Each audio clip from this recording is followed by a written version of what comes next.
Hi students, welcome to Anu educational channel. 7ನೇ ತರಗತಿ ಗಣಿತ ಭಾಗ 1 ಅಧ್ಯಾಯ 3 ದತ್ತಾಂಶಗಳ ನಿರ್ವಹಣೆ. ಹಿಂದಿನ ವಿಡಿಯೋದಲ್ಲಿ ನಾವು ಅಭ್ಯಾಸ 3.1ರ 1ರಿಂದ 5ನೇ ಲೆಕ್ಕದವರೆಗಿನ ಎಲ್ಲ ಲೆಕ್ಕಗಳನ್ನು ಬಿಡಿಸಿದ್ದೇವೆ. ಈ ವಿಡಿಯೋದಲ್ಲಿ 6ರಿಂದ 9ನೇ ಲೆಕ್ಕದವರೆಗಿನ ಎಲ್ಲ ಲೆಕ್ಕಗಳನ್ನು ಬಿಡಿಸೋಣ. ಪ್ರಶ್ನೆ ನಂಬರ್ 6. ವಿಜ್ಞಾನ ಪರೀಕ್ಷೆಯಲ್ಲಿ ವಿದ್ಯಾರ್ಥಿಗಳ ಒಂದು ಗುಂಪು ಪಡೆದ ಅಂಕಗಳು 100ಕ್ಕೆ 85, 76, 90, 85, 39, 48, 56, 95, 81 ಮತ್ತು 75 ಆಗಿವೆ. ಇಲ್ಲಿ 3 ಪ್ರಶ್ನೆಗಳನ್ನು ಕೊಡಲಾಗಿದೆ. ಮೊದಲನೇ ಪ್ರಶ್ನೆ, ವಿದ್ಯಾರ್ಥಿಗಳು ಗಳಿಸಿದ ಗರಿಷ್ಠ ಮತ್ತು ಕನಿಷ್ಠ ಅಂಕಗಳು. ಪ್ರಶ್ನೆ ನಂಬರ್ 2, ಗಳಿಸಿದ ಅಂಕಗಳ ವ್ಯಾಪ್ತಿ. ಪ್ರಶ್ನೆ ನಂಬರ್ 3, ಗುಂಪು ಗಳಿಸಿದ ಸರಾಸರಿ ಅಂಕ. ಇವುಗಳನ್ನು ಕಂಡುಹಿಡಿಯಿರಿ ಎಂದು ಕೊಡಲಾಗಿದೆ. ಈಗ ನಾವು ಮೊದಲನೇ ಪ್ರಶ್ನೆಗೆ ಉತ್ತರಿಸೋಣ. ವಿದ್ಯಾರ್ಥಿಗಳು ಗಳಿಸಿದ ಗರಿಷ್ಠ ಮತ್ತು ಕನಿಷ್ಠ ಅಂಕಗಳು. ಗರಿಷ್ಠ ಎಂದರೆ ಇಲ್ಲಿ ನಾವು ಅತಿ ಹೆಚ್ಚಿಗೆ ಅಂಕವನ್ನ ಬರೆಯಬೇಕು ಮತ್ತು ಕನಿಷ್ಠ ಅಂಕಗಳು ಎಂದರೆ ಅತಿ ಕಡಿಮೆ ಅಂಕಗಳನ್ನು ಬರೆಯಬೇಕಾಗಿದೆ. ಈಗ ನಾವು ಉತ್ತರಿಸೋಣ. ಇಲ್ಲಿ ವಿದ್ಯಾರ್ಥಿಗಳು ಗಳಿಸಿದ ಗರಿಷ್ಠ ಅಂಕ. ಮೊದಲನೆಯದಾಗಿ ಗರಿಷ್ಠ ಅಂಕಗಳನ್ನು ಬರೆಯಬೇಕು. ಇಲ್ಲಿ ಈ ಎಲ್ಲಾ ಸಂಖ್ಯೆಗಳಲ್ಲಿ ಅತಿ ಹೆಚ್ಚಿಗೆ ಸಂಖ್ಯೆ 95 ಆಗಿದೆ. ಆದ್ದರಿಂದ ಇಲ್ಲಿ ಗರಿಷ್ಠ ಅಂಕವೆಂದು ನಾವು 95ಅನ್ನು ತೆಗೆದುಕೊಳ್ಳೋಣ. ಕನಿಷ್ಠ ಅಂಕ, ಇಲ್ಲಿ ಕಡಿಮೆ ಸಂಖ್ಯೆಯನ್ನು ನಾವು ನೋಡಬೇಕು. ಇಲ್ಲಿ ಈ ಎಲ್ಲಾ ಸಂಖ್ಯೆಗಳಿಂದ ಕಡಿಮೆ ಸಂಖ್ಯೆ 39 ಆಗಿದೆ. ಆದ್ದರಿಂದ ನಾವು ಕನಿಷ್ಠ ಅಂಕವನ್ನಾಗಿ 39ಅನ್ನು ಬರೆಯಬೇಕು. ನಂತರ ಎರಡನೇ ಪ್ರಶ್ನೆ, ಗಳಿಸಿದ ಅಂಕಗಳ ವ್ಯಾಪ್ತಿ. ಇಲ್ಲಿ ನಾವು ವ್ಯಾಪ್ತಿ ಎಂದರೆ ಗರಿಷ್ಠ ಅಂಕ ಮತ್ತು ಕನಿಷ್ಠ ಅಂಕವನ್ನ ಕಳೆಯಬೇಕಾಗಿದೆ, ಅಂದರೆ ಈ ಎರಡು ಸಂಖ್ಯೆಗಳ ವ್ಯತ್ಯಾಸ. ಈಗ ನಾವು ಅಂಕಗಳ ವ್ಯಾಪ್ತಿಯನ್ನಾಗಿ ಅಂಕಗಳ ವ್ಯಾಪ್ತಿ ಈಕ್ವಲ್ಸ್ ಟು ಗರಿಷ್ಠ ಅಂಕ ಮೈನಸ್ ಕನಿಷ್ಠ ಅಂಕ ಎಂದು ತೆಗೆದುಕೊಳ್ಳಬೇಕು. ಈಕ್ವಲ್ಸ್ ಟು ಗರಿಷ್ಠ ಅಂಕ ಇಲ್ಲಿ 95 ಆಗಿದೆ ಮತ್ತು ಕನಿಷ್ಠ ಅಂಕವನ್ನ 39 ಎಂದು ತೆಗೆದುಕೊಂಡಿದ್ದೇವೆ. 95ರಲ್ಲಿ 39ಅನ್ನು ಕಳೆದಾಗ 56 ಬಂದಿದೆ. ಆದ್ದರಿಂದ ಇಲ್ಲಿ ಅಂಕಗಳ ವ್ಯಾಪ್ತಿ 56. ಪ್ರಶ್ನೆ ನಂಬರ್ 3ರಲ್ಲಿ ಗುಂಪು ಗಳಿಸಿದ ಸರಾಸರಿ ಅಂಕ. ಇವುಗಳನ್ನು ಕಂಡುಹಿಡಿಯಿರಿ ಎಂದು ಹೇಳಲಾಗಿದೆ. ಇಲ್ಲಿ ನಾವು ಸರಾಸರಿಯನ್ನ ಕಂಡುಹಿಡಿಯುವಾಗ ಇಲ್ಲಿ ಕೊಡಲಾಗಿರುವ ಎಲ್ಲ ಅಂಕಗಳನ್ನು ಒಟ್ಟಾಗಿ ಕೂಡಿಸಿ ವಿದ್ಯಾರ್ಥಿಗಳ ಸಂಖ್ಯೆಯಿಂದ ಭಾಗಿಸಬೇಕು. ಆದ್ದರಿಂದ ನಾವು ಇಲ್ಲಿ ಸರಾಸರಿ ಈಕ್ವಲ್ಸ್ ಟು ಒಟ್ಟು ಅಂಕಗಳು ಡಿವೈಡೆಡ್ ಬೈ ವಿದ್ಯಾರ್ಥಿಗಳ ಸಂಖ್ಯೆ ಎಂದು ತೆಗೆದುಕೊಂಡಿದ್ದೇವೆ. ಈಗ ಮೇಲೆ ಕೊಟ್ಟಿರುವಂತಹ ಎಲ್ಲ ಅಂಕಗಳನ್ನು ನಾವು ಕೂಡಿಸೋಣ. 85 plus 76 plus 90 plus 85 plus 39 plus 48 plus 56 plus 95 plus 81 plus 75. ಇಲ್ಲಿ ನಾವು ಈ ಎಲ್ಲ ಸಂಖ್ಯೆಗಳನ್ನು ಕೂಡಿಸಬೇಕು. ಇಲ್ಲಿ ವಿದ್ಯಾರ್ಥಿಗಳ ಸಂಖ್ಯೆ 10 ಇದೆ, ಅಂದರೆ 10 ವಿದ್ಯಾರ್ಥಿಗಳ ಅಂಕಗಳನ್ನು ಇಲ್ಲಿ ಕೊಡಲಾಗಿದೆ. ಆದ್ದರಿಂದ ನಾವು ವಿದ್ಯಾರ್ಥಿಗಳ ಸಂಖ್ಯೆಯಿಂದ ಭಾಗಿಸಬೇಕು. ಇಲ್ಲಿ ಈ ಎಲ್ಲಾ ಸಂಖ್ಯೆಗಳನ್ನು ನಾವು ಕೂಡಿಸಿದಾಗ ಬರುವ ಉತ್ತರ 730 ಆಗಿದೆ. 730ಅನ್ನು ನಾವು ಈಗ 10ರಿಂದ ಭಾಗಿಸಬೇಕು. ಇಲ್ಲಿ 730ಅನ್ನು 10ರಿಂದ ಭಾಗಿಸಿದಾಗ ನಮಗೆ ಬರುವ ಭಾಗಲಬ್ಧ 73. ಆದ್ದರಿಂದ ಇಲ್ಲಿ ನಾವು ಗುಂಪು ಗಳಿಸಿದ ಸರಾಸರಿ ಅಂಕವನ್ನಾಗಿ 73 ಎಂದು ಬರೆಯಬೇಕು. ಪ್ರಶ್ನೆ ನಂಬರ್ 7, ಅನುಕ್ರಮವಾಗಿ 6 ವರ್ಷಗಳಲ್ಲಿ ಒಂದು ಶಾಲೆಯ ದಾಖಲಾತಿ ಮುಂದಿನಂತೆ ಇತ್ತು. ಇಲ್ಲಿ 1555, 1670, 1750, 2013, 2540 ಮತ್ತು 2820 ಎಂದು ಕೊಡಲಾಗಿದೆ. ಆ ಅವಧಿಯಲ್ಲಿ ಶಾಲೆಯ ಸರಾಸರಿ ದಾಖಲಾತಿ ಕಂಡುಹಿಡಿಯಿರಿ. ಇಲ್ಲೂ ಕೂಡ ನಾವು ಇಲ್ಲಿ ಕೊಟ್ಟಿರುವ ಎಲ್ಲಾ ಸಂಖ್ಯೆಗಳ ಸರಾಸರಿಯನ್ನ ಕಂಡುಹಿಡಿಯಬೇಕು.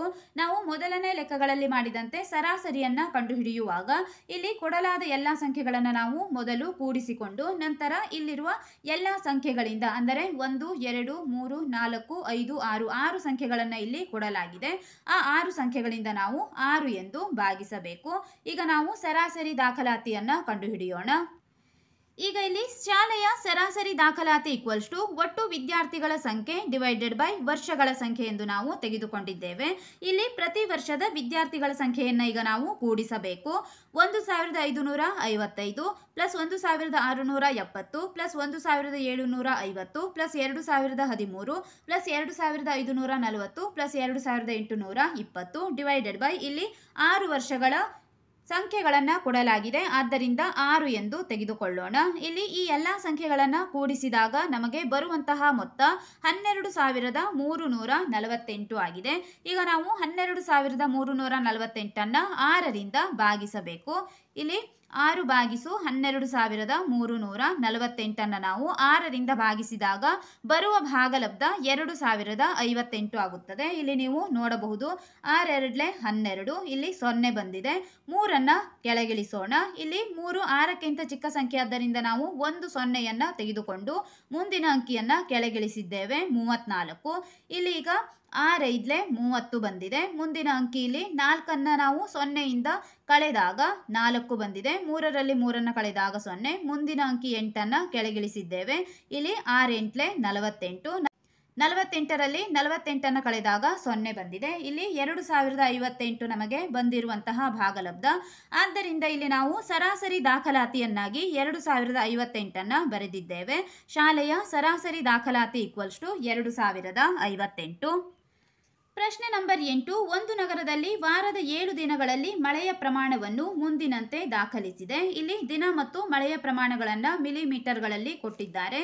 ಇಲ್ಲಿ ಸೋಮವಾರದಿಂದ ರವಿವಾರದವರೆಗೆ ದಿನಗಳು ಮತ್ತು ಮಳೆಯ ಪ್ರಮಾಣ: ಸೋಮವಾರ 0.0, ಮಂಗಳವಾರ 12.2, ಬುಧವಾರ 2.1, ಗುರುವಾರ 0, ಶುಕ್ರವಾರ 20.5, ಶನಿವಾರ 5.5 ಮತ್ತು ರವಿವಾರ 1.0 ಎಂದು ಕೊಡಲಾಗಿದೆ. ಈಗ ನಾವು ಇಲ್ಲಿ ಕೊಟ್ಟಿರುವಂತಹ ಮಳೆಯ ಪ್ರಮಾಣವನ್ನು ಗಮನಿಸಿ. ಇಲ್ಲಿ 1 2 3 ಪ್ರಶ್ನೆಗಳನ್ನು ಕೊಡಲಾಗಿದೆ. ಈ 3 ಪ್ರಶ್ನೆಗಳಿಗೆ ಉತ್ತರಿಸಬೇಕು. ಮೊದಲನೇ ಪ್ರಶ್ನೆ: ಮೇಲಿನ ದತ್ತಾಂಶದಲ್ಲಿ ಮಳೆ ಪ್ರಮಾಣದ ವ್ಯಾಪ್ತಿ ಕಂಡುಹಿಡಿಯಿರಿ. ಇಲ್ಲಿ ಈಗ ನಾವು ಕೊಟ್ಟಿರುವಂತಹ ಮಳೆ ಪ್ರಮಾಣದ ವ್ಯಾಪ್ತಿಯನ್ನು ಕಂಡುಹಿಡಿಯಬೇಕು. ಇಲ್ಲಿ ನಾವು ಹಿಂದಿನ ಲೆಕ್ಕಗಳಲ್ಲಿ ಮಾಡಿದಂತೆ ವ್ಯಾಪ್ತಿಯನ್ನು ಕಂಡುಹಿಡಿಯುವಾಗ ಇಲ್ಲಿ ಅಧಿಕ ಸಂಖ್ಯೆಯಿಂದ ಕಡಿಮೆ ಸಂಖ್ಯೆಯನ್ನು ನಾವು ಕಳೆಯಬೇಕು. ಈಗ ಮಳೆ ಪ್ರಮಾಣದ ವ್ಯಾಪ್ತಿ = ಅಧಿಕ ಮಳೆ ಪ್ರಮಾಣ ಮೈನಸ್ ಕನಿಷ್ಠ ಮಳೆ ಪ್ರಮಾಣವೆಂದು ನಾವು ತೆಗೆದುಕೊಂಡಿದ್ದೇವೆ. ಇಲ್ಲಿ ಅಧಿಕ ಮಳೆ ಎಂದರೆ ಶುಕ್ರವಾರ 20.5 ಮಿಲಿಮೀಟರ್ ಮಳೆಯಾಗಿದೆ. ಇದು ಅಧಿಕ ಮಳೆಯಾಗಿದೆ. ಆದ್ದರಿಂದ ಇಲ್ಲಿ ಅಧಿಕ ಮಳೆ ಪ್ರಮಾಣದಲ್ಲಿ ನಾವು 20.5 ಮಿಲಿಮೀಟರ್ ಎಂದು ತೆಗೆದುಕೊಳ್ಳೋಣ. ಮೈನಸ್ ಕನಿಷ್ಠ ಮಳೆಯ ಪ್ರಮಾಣ: ಇಲ್ಲಿ ನೀವು ಸೋಮವಾರ ಮತ್ತು ಗುರುವಾರದಲ್ಲಿ ಕನಿಷ್ಠ ಮಳೆಯನ್ನ ನೋಡಬಹುದು. ಅಂದರೆ ಇಲ್ಲಿ 0, ಇಲ್ಲಿ ಮಳೆಯಾಗಿಲ್ಲವೆಂದು ನಾವು ತಿಳಿದುಕೊಳ್ಳಬಹುದಾಗಿದೆ. ಕನಿಷ್ಠ ಮಳೆಯ ಪ್ರಮಾಣ 0. ಈಗ ನಾವು 20.5 ಮಿಲಿಮೀಟರ್ ನಲ್ಲಿ 0 ಮಿಲಿಮೀಟರ್ ಅನ್ನು ಕಳೆದಾಗ ಪಡೆದಿರುವಂತಹ ಉತ್ತರ 20.5 ಮಿಲಿಮೀಟರ್. ಆದ್ದರಿಂದ ಇಲ್ಲಿ ಮಳೆ ಪ್ರಮಾಣದ ವ್ಯಾಪ್ತಿ 20.5 ಮಿಲಿಮೀಟರ್ ಆಗಿದೆ. ಈಗ ಇಲ್ಲಿ ನಾವು ಪ್ರಶ್ನೆ ನಂಬರ್ 2 ಗಮನಿಸೋಣ. ಪ್ರಶ್ನೆ ನಂಬರ್ 2: ವಾರದ ಮಳೆಯ ಸರಾಸರಿ ಪ್ರಮಾಣ ಕಂಡುಹಿಡಿಯಿರಿ. ಇಲ್ಲೂ ಕೂಡ ನಾವು ಈಗ ಸರಾಸರಿಯನ್ನ ಕಂಡುಹಿಡಿಯಬೇಕು. ಕೊಟ್ಟಿರುವ ಎಲ್ಲಾ ಪದಗಳನ್ನು ಕೂಡಿಸಿ ಮತ್ತು ಇಲ್ಲಿ ನೀಡಲಾಗಿರುವ ದಿನಗಳ ಸಂಖ್ಯೆಯಿಂದ ನಾವು ಭಾಗಿಸಬೇಕಾಗುತ್ತದೆ. ಸರಾಸರಿ = ಒಟ್ಟು ಮಳೆಯ ಪ್ರಮಾಣ / ದಿನಗಳ ಸಂಖ್ಯೆ. ಒಟ್ಟು ಮಳೆಯ ಪ್ರಮಾಣವನ್ನು ಕೂಡಿಸೋಣ. ಸೋಮವಾರದಿಂದ ರವಿವಾರದವರೆಗಿನ ಮಳೆಯ ಪ್ರಮಾಣವನ್ನು ನಾವು ಇಲ್ಲಿ ಕೂಡಿಸಿದ್ದೇವೆ. 0.0 + 12.2 + 2.1 + 0.0 + 20.5 + 5.5 + 1.0 ಎಂದು ನಾವು ತೆಗೆದುಕೊಂಡಿದ್ದೇವೆ. ದಿನಗಳ ಸಂಖ್ಯೆ: ಇಲ್ಲಿ ಸೋಮವಾರದಿಂದ ರವಿವಾರದವರೆಗೆ 7 ದಿನಗಳನ್ನು ಕೊಡಲಾಗಿದೆ. ಆದ್ದರಿಂದ ಇಲ್ಲಿ ದಿನಗಳ ಸಂಖ್ಯೆ ಇರುವಲ್ಲಿ 7 ಎಂದು ತೆಗೆದುಕೊಳ್ಳೋಣ. ಈ ಎಲ್ಲ ಸಂಖ್ಯೆಗಳನ್ನು ಕೂಡಿಸಿದಾಗ ಬರುವಂತಹ ಮೊತ್ತ 41.3 / 7 ಎಂದು ತೆಗೆದುಕೊಂಡಿದ್ದೇವೆ. ಇಲ್ಲಿ 41.3 7ರಿಂದ ಭಾಗಿಸಿದಾಗ ಬರುವಂತಹ ಭಾಗಲಬ್ಧ 5.9 ಮಿಲಿಮೀಟರ್ ಆಗಿದೆ. ಆದ್ದರಿಂದ ಇಲ್ಲಿ ವಾರದ ಮಳೆಯ ಸರಾಸರಿ ಪ್ರಮಾಣ 5.9 ಮಿಲಿಮೀಟರ್. 3. ಎಷ್ಟು ದಿನಗಳಲ್ಲಿ ಮಳೆಯ ಪ್ರಮಾಣವು ಸರಾಸರಿ ಮಳೆಯ ಪ್ರಮಾಣಕ್ಕಿಂತ ಕಡಿಮೆ ಇತ್ತು? ಇಲ್ಲಿ ನೀವು ನೋಡಬಹುದು ಸರಾಸರಿ ಮಳೆಯ ಪ್ರಮಾಣ ನಮಗೆ 5.9 ಮಿಲಿಮೀಟರ್ ಬಂದಿದೆ. ಇಲ್ಲಿ ಕೇಳಿರುವ ಪ್ರಶ್ನೆಯಲ್ಲಿ ಎಷ್ಟು ದಿನಗಳಲ್ಲಿ ಮಳೆಯ ಪ್ರಮಾಣ ಸರಾಸರಿ ಮಳೆಯ ಪ್ರಮಾಣಕ್ಕಿಂತ ಕಡಿಮೆ ಇದೆ ಎಂದು ಕೇಳುತ್ತಿದ್ದಾರೆ. ಇಲ್ಲಿ 5.9 ಮಿಲಿಮೀಟರ್ಗಿಂತ ಕಡಿಮೆ ಇರುವ ಪ್ರಮಾಣವನ್ನು ಈಗ ನಾವು ಬರೆಯಬೇಕು. ಇಲ್ಲಿ ನೋಡಬಹುದು 5.9ಕ್ಕಿಂತ ಕಡಿಮೆ ಇರುವ ಮಳೆಯ ಪ್ರಮಾಣ ಸೋಮವಾರ, ಬುಧವಾರ, ಗುರುವಾರ, ಶನಿವಾರ ಮತ್ತು ಭಾನುವಾರದಲ್ಲಿ ಇದೆ. ಈಗ ನಾವು ಆ ಎಲ್ಲ ವಾರಗಳನ್ನು ಬರೆಯೋಣ ಮತ್ತು ದಿನಗಳ ಸಂಖ್ಯೆಯನ್ನು ಕೂಡ ನಮೂದಿಸಬೇಕು. ಇಲ್ಲಿ ಸರಾಸರಿ ಮಳೆಗಿಂತ ಕಡಿಮೆಯಾದ ದಿನಗಳ ಸಂಖ್ಯೆ 5 ದಿನಗಳು. ಇಲ್ಲಿ ವಾರಗಳನ್ನು ನಾವು ಬರೆದಿದ್ದೇವೆ: ಸೋಮವಾರ, ಬುಧವಾರ, ಗುರುವಾರ, ಶನಿವಾರ ಮತ್ತು ಭಾನುವಾರಗಳು. ಈಗ ನಾವು ಮುಂದಿನ ಪ್ರಶ್ನೆ 9 ನೋಡೋಣ. ಪ್ರಶ್ನೆ ನಂಬರ್ 9. 10 ಹುಡುಗಿಯರ ಎತ್ತರಗಳನ್ನು ಸೆಂಟಿಮೀಟರ್ನಲ್ಲಿ ಅಳತೆ ಮಾಡಿದಾಗ ದೊರೆತ ಫಲಿತಾಂಶಗಳು ಮುಂದಿನಂತಿವೆ. 135, 150, 139, 128, 151, 132, 146, 149, 143 ಮತ್ತು 141. ಈಗ ನಾವು ಇಲ್ಲಿ ಕೊಟ್ಟಿರುವಂತಹ 5 ಪ್ರಶ್ನೆಗಳಿಗೆ ಉತ್ತರಿಸಬೇಕು. ಮೊದಲನೇ ಪ್ರಶ್ನೆ, ಅತಿ ಎತ್ತರದ ಹುಡುಗಿಯ ಎತ್ತರ ಎಷ್ಟು? ಇಲ್ಲಿ ಅತಿ ಹೆಚ್ಚಿಗೆ ಕೊಟ್ಟಿರುವ ಸೆಂಟಿಮೀಟರ್ ಅಳತೆಯನ್ನು ನಾವು ಇಲ್ಲಿ ತೆಗೆದುಕೊಳ್ಳಬೇಕು. ಇಲ್ಲಿ ಅತಿ ಎತ್ತರದ ಹುಡುಗಿಯ ಎತ್ತರ ಇಲ್ಲಿ 151 ಹೆಚ್ಚಿನ ಸಂಖ್ಯೆಯಾಗಿದೆ. ಆದ್ದರಿಂದ 151 ಸೆಂಟಿಮೀಟರ್ ಎಂದು ನಾವು ತೆಗೆದುಕೊಂಡಿದ್ದೇವೆ. ಪ್ರಶ್ನೆ ನಂಬರ್ 2, ಅತಿ ಗಿಡ್ಡ ಹುಡುಗಿಯ ಎತ್ತರ ಎಷ್ಟು ಎಂದು ಕೇಳುತ್ತಿದ್ದಾರೆ. ಇಲ್ಲಿ ಕಡಿಮೆ ಸಂಖ್ಯೆಯನ್ನು ನಾವು ಬರೆಯಬೇಕು.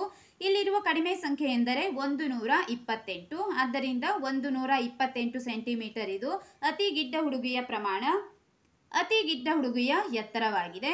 ಪ್ರಶ್ನೆ ನಂಬರ್ 3, ದತ್ತಾಂಶದ ವ್ಯಾಪ್ತಿ ಎಷ್ಟು?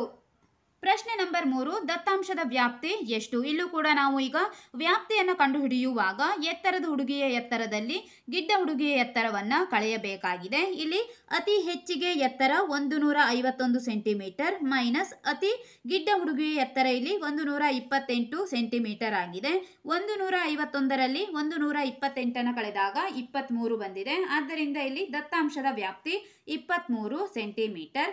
ಪ್ರಶ್ನೆ ನಂಬರ್ 4, ಹುಡುಗಿಯರ ಸರಾಸರಿ ಎತ್ತರ ಎಷ್ಟು? ಇಲ್ಲಿ ಕೊಡಲಾದ ಎಲ್ಲ ಸೆಂಟಿಮೀಟರ್ನಲ್ಲಿ ಕೊಡಲಾಗಿರುವ ಎತ್ತರಗಳನ್ನು ನಾವು ಕೂಡಿಸಿ ಒಟ್ಟಾಗಿ ಇರುವ ಹುಡುಗಿಯರ ಸಂಖ್ಯೆಯಿಂದ ನಾವು ಭಾಗಿಸಬೇಕಾಗಿದೆ. ಸರಾಸರಿ ಈಕ್ವಲ್ಸ್ ಟು ಒಟ್ಟು ಎತ್ತರ ಡಿವೈಡೆಡ್ ಬೈ ಹುಡುಗಿಯರ ಸಂಖ್ಯೆ. ಈಗ ಎಲ್ಲ ಸಂಖ್ಯೆಗಳನ್ನು ಕೂಡಿಸೋಣ. 135 plus 150 plus 139 plus 128 plus 151 plus 132 plus 146 plus 149 plus 143 ಮತ್ತು ಪ್ಲಸ್ 141 ಎಂದು ನಾವು ತೆಗೆದುಕೊಂಡಿದ್ದೇವೆ. ಇಲ್ಲಿ ಎಲ್ಲ ಹುಡುಗಿಯರ ಸಂಖ್ಯೆ 10 ಆಗಿದೆ. ಆದ್ದರಿಂದ ಈಗ 10ರಿಂದ ಭಾಗಿಸೋಣ. ಇಲ್ಲಿ ಈ ಎಲ್ಲ ಸಂಖ್ಯೆಗಳನ್ನು ಕೂಡಿಸಿದಾಗ ಬರುವಂತಹ ಮೊತ್ತ 1414. ಈಗ 10ರಿಂದ ಭಾಗಿಸಬೇಕು. ಇಲ್ಲಿ ನೀವು ನೋಡಬಹುದು 1414 10ರಿಂದ ಭಾಗಿಸಿದಾಗ ಅಂದರೆ ಇಲ್ಲಿ ನಾವು ಈಗ ದಶಮಾಂಶ ರೂಪದಲ್ಲೂ ಕೂಡ ಬರೆದು ಉತ್ತರವನ್ನು ಇಡಬಹುದಾಗಿದೆ. ಇಲ್ಲವಾದರೆ 10ರಿಂದ ನೀವು ಭಾಗಿಸಬಹುದು. 10 ಭಾಗಿಸು 1414. ಇಲ್ಲಿ 10 1 10, 4 ಉಳಿಯಿತು, ಮುಂದಿನ ಅಂಕಿ 1, 14 40, ಇಲ್ಲಿ 1 ಉಳಿದಿದೆ, ಮುಂದಿನ ಸಂಖ್ಯೆ 4 ಕೆಳಗಿಳಿಸೋಣ. ಇಲ್ಲಿ 10 1 10, ಇಲ್ಲಿ ಪುನಃ ನಾವು 4 ಪಡೆಯುತ್ತಿದ್ದೇವೆ. ಬಿಂದು 0 ಎಂದು ತೆಗೆದುಕೊಂಡು ಇಲ್ಲಿ 14 40 ಎಂದು ತೆಗೆದುಕೊಳ್ಳಬಹುದು. ಆದ್ದರಿಂದ ಇಲ್ಲಿ ಬರುವಂತಹ ಭಾಗಲಬ್ಧ 141.4 ಬಂದಿದೆ. ಆದ್ದರಿಂದ ಭಾಗಲಬ್ಧವನ್ನು ಬರೆಯೋಣ. Equals to 141.4 centimetre. ಇದು ಸರಾಸರಿ ಎತ್ತರ. ಈಗ ಪ್ರಶ್ನೆ ನಂಬರ್ 5, ಸರಾಸರಿ ಎತ್ತರಕ್ಕಿಂತ ಎಷ್ಟು ಹುಡುಗಿಯರು ಹೆಚ್ಚಿನ ಎತ್ತರ ಹೊಂದಿದ್ದಾರೆ? ಈಗ ಇಲ್ಲಿ ನಾವು ಈ ಸರಾಸರಿ ಎತ್ತರಕ್ಕಿಂತ ಹೆಚ್ಚಿಗೆ ಎತ್ತರ ಹೊಂದಿರುವ ಹುಡುಗಿಯರ ಸಂಖ್ಯೆಯನ್ನು ಬರೆಯಬೇಕು. ಸರಾಸರಿ ಎತ್ತರಕ್ಕಿಂತ ಹೆಚ್ಚಿನ ಎತ್ತರವನ್ನು ಹೊಂದಿರುವ ಹುಡುಗಿಯರ ಸಂಖ್ಯೆ 5 ಹುಡುಗಿಯರು. ಇಲ್ಲಿ ನೀವು ನೋಡಬಹುದು 141.4ಕ್ಕಿಂತ ಅತಿ ಹೆಚ್ಚಿಗೆ ಎತ್ತರವನ್ನು ಹೊಂದಿರುವ ಎಲ್ಲ ಸಂಖ್ಯೆಗಳನ್ನು ಇಲ್ಲಿ ನಾವು ಬರೆದಾಗ ಇಲ್ಲಿ 5 ಸಂಖ್ಯೆಗಳನ್ನು ತೆಗೆದುಕೊಳ್ಳಬಹುದಾಗಿದೆ. ಆದ್ದರಿಂದ ಇಲ್ಲಿ ಹುಡುಗಿಯರ ಸಂಖ್ಯೆಯನ್ನು ನಾವು 5 ಹುಡುಗಿಯರು ಎಂದು ತೆಗೆದುಕೊಂಡಿದ್ದೇವೆ.